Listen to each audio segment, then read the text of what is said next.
in the future. But in John 5, he says, "For just as the Father raises the dead and gives life to them." Here's the general resurrection that's coming in the future that's mentioned in John 11.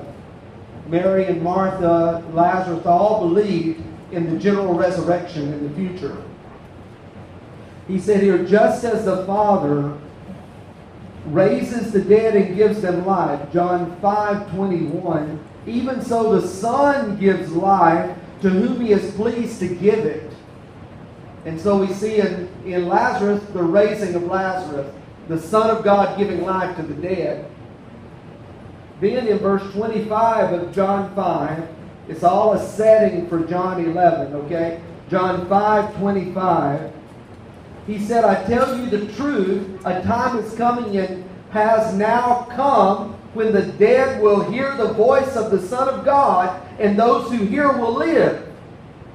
And Jesus says, "Lazarus, come out," and he did. He heard the voice of the Son of God. That's in verse 25. Look at 28, John 5:28. "Do not be amazed at this. A time is coming when all who are in the graves will hear His voice." And so Jesus had to say specifically, "Lazarus, come out." Otherwise, all of them in the grave would have walked out.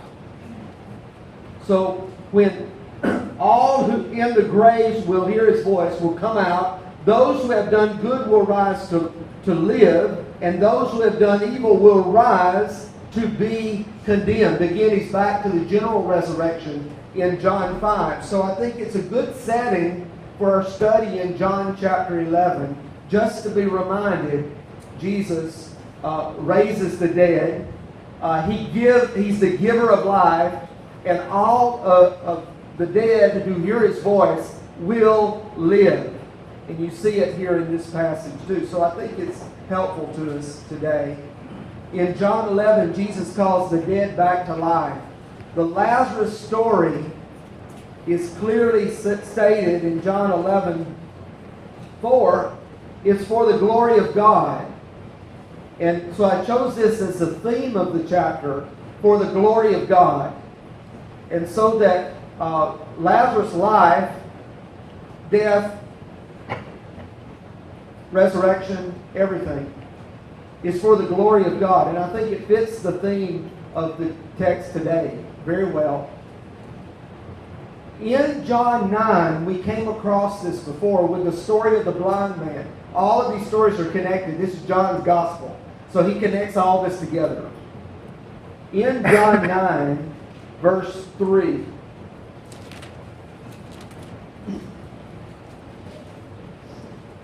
The question was, in the case of the blind man, who sinned that this man was born blind?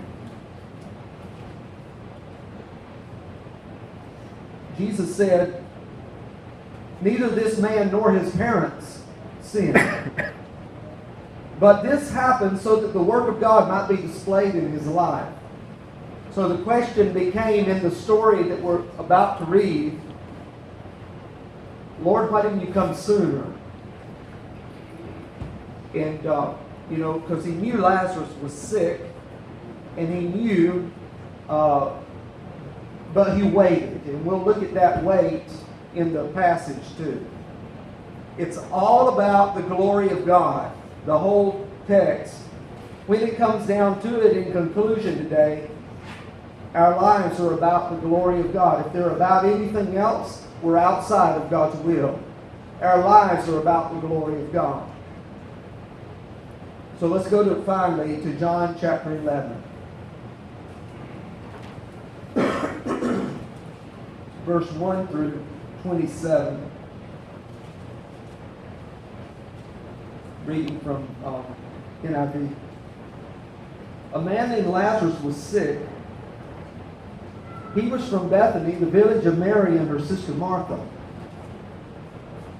This Mary, whose brother Lazarus now lay sick, was the same one who poured perfume on the Lord and wiped his feet with her hair. Just so you know who the Mary is. So the sisters sent word to Jesus, Lord, the one you love is sick. Verse 4.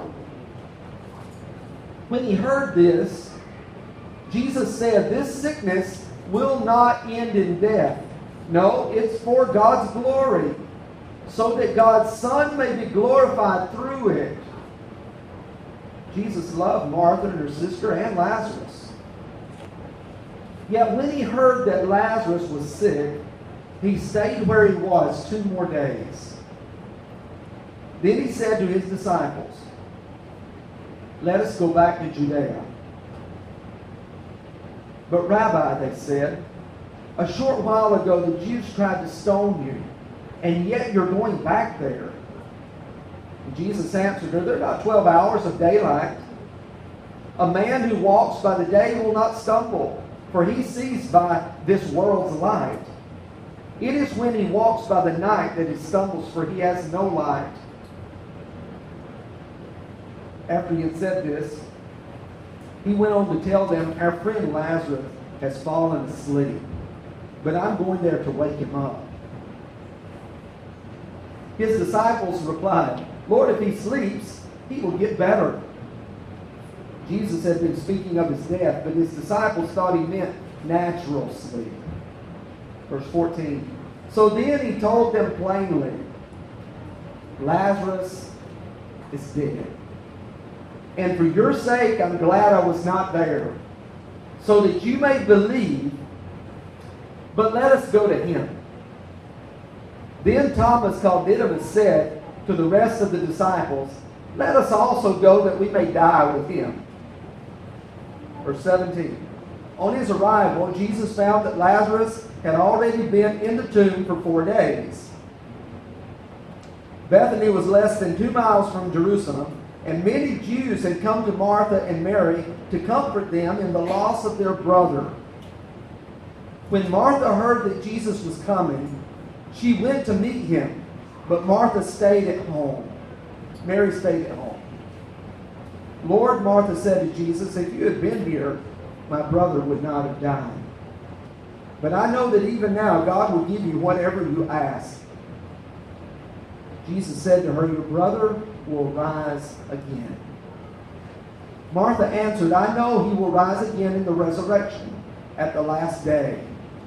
Jesus said to her, I am the resurrection and the life. He who believes in me will live, even though he dies.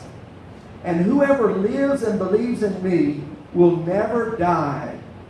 Do you believe this? Yes, Lord, she told him. I believe that you are the Christ, the Son of God, who has come into the world. And we'll stop at 27 today. What is for the glory of God in John 11? I want to look at 4 things that are mentioned here that I think are for the glory of God. First, sickness. Second, ministry. Third, death. And finally, the resurrection. So we'll look first at sickness and what the text tells us about sickness. You know, it's amazing how in the Bible it takes us right along into everyday life. This is real. It's reality. It's things that really happen to people. And so sickness had come to this house, just like it comes to every house. It comes to my house. I'm not feeling very well today myself. How do you feel? Sickness ever come to your house? Have you ever been to the hospital? Have you ever been to the, had to take medicine? Sickness comes to every house, even Mary and Martha and Lazarus in Bethany. It comes to those whom Jesus loves. This is a remarkable part of the story. You know, some people's response to sickness is that, well, God must not like me. God's angry with me.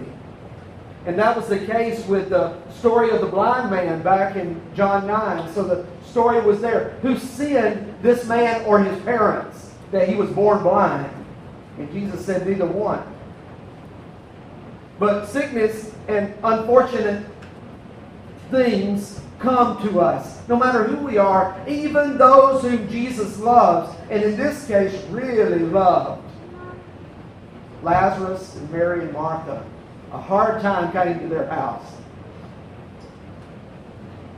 But why did Jesus wait? In verse 6, it says, "Yet when he heard that Lazarus was sick, he stayed where he was 2 more days." You wonder why. And sometimes when the hard times come, we start asking these kind of questions. Why? Why hasn't the Lord helped? Why hasn't God answered our prayer? Why hasn't God intervened? Why hasn't God worked a miracle? After all, He's done it for other people. We know those cases. Why has He not helped us too? Why? Why did Jesus wait? Why would Jesus wait? Is actually a better question. So what is the will of God related to our sicknesses? Sometimes it's very clear to us. Sometimes it's very unclear. What is it God's trying to communicate to us during our troubled times, our hard times? Why did you fail the SAT? Why? Just asking. You prayed for it, right? You had everybody praying on test day. Why didn't you make it? You studied for it. Why didn't you make it? Just a bad day. Can you accept that? It was just a bad, normal day. Hard times come to everybody, not just to sinners. Sickness. What about death? The glory of God related to death. Now, getting a little bit ahead, I wanted to do ministry first. I'm going to jump to 3. Back to verse 7, because I almost left this out. But in the final reading of it, I started thinking about it. And how the glory of God is seen, not only in the sickness, but in this case, in the life of Jesus. Look at verse 7. Jesus himself said, let's go back to Judea. And the disciples said, just a short while ago, the Jews were going to stone you there, yet you're going back. Wow. Think about that. Hard time. Ministry. Back where we were. This is Jesus' idea. Go back. Back where it was dangerous. In Jesus' mind, the conditions were irrelevant. Irrelevant. It didn't matter that it was dangerous. The fact was they needed to go back to Judea. Why? Because that's where Lazarus was. The ministry was there. They had to go back. It was because of important needs there. Our friends need us. Our friends need us. And so they went back to Judea. Interesting kind of idea. Because the not to be trite, but the saying is true. The safest place is in the will of God. No matter where that is. And friends, when I look at the globe today, nowhere is safe. Right? We might as well serve God right here. Wherever He leads us. Wow. When God is leading, conditions are irrelevant. When God is guiding, the where is irrelevant. Jesus was going back to Judea. Going in the daylight, the light of God, of course, is shining on the path. He had a mission to perform, a mission to fulfill, so the conditions were irrelevant, even though he was almost stoned last time he was in town. Good reason to stay out, right? Well, that was the disciples' idea. Back where our friends need us. And I think it would be important for me to include at this point, even though it's out of the outline, but to include verse 16. Because Thomas is mentioned in this story. And he's only mentioned in a sentence here. But I think this is a good place to mention it. Thomas, called Didymus, said to the rest of the disciples, let's also go that we may die with him. So Thomas knew that going back to Judea could mean death for them. He knew it. So the issue of the cost of discipleship came up.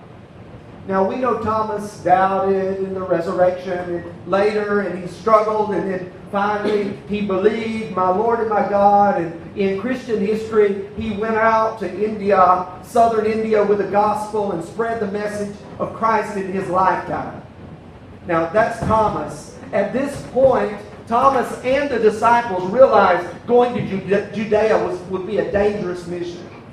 And so from the very beginning, the disciples had in front of them the cost.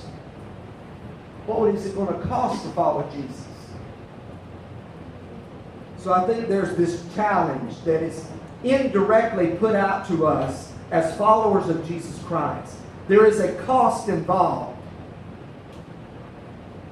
We should count the cost.